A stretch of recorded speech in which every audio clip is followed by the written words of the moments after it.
some people can have one injection and just feel absolutely amazing. And I know with my own loading dose, those first 2 weeks, I couldn't believe that my blurred vision went, that my bowel and bladder started working properly, and that so many of my symptoms in that first 2 weeks were just gone. For me, the memory side of things was tricky, and anxiety took a lot longer. Some people, it depends, of course, on how long you've been deficient for, because it takes a long time sometimes for those symptoms to manifest. And I think in all of these things, we are all individual, and every one of us is going to have a different time. Right. But the 2 weeks of the injections, that's the loading dose that's given on the NHS.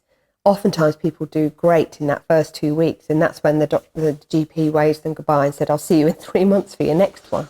Somebody earlier on did send something in about the dosing they were on, and I can't see that at the moment, but I think they talked about that loading dose, which was 6 a week or something? So it's 6 injections over 2 weeks. Over 2 weeks. If they can get you in that time. Some practices... Pardon? And then? And then, if you are neurologically affected, which most people are, then that frequency should continue until those symptoms stop improving. But what generally happens is that the doctor doesn't necessarily know, and usually the injections are given by nurses. They give you the 2 weeks, and then they'll say they'll see you in 3 months, which of course, that 4 times a year keeps lots of people mentally ill and bedbound. Right.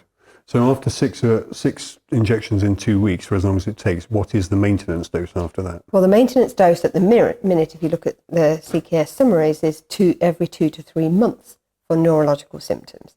And some people are stuck on that.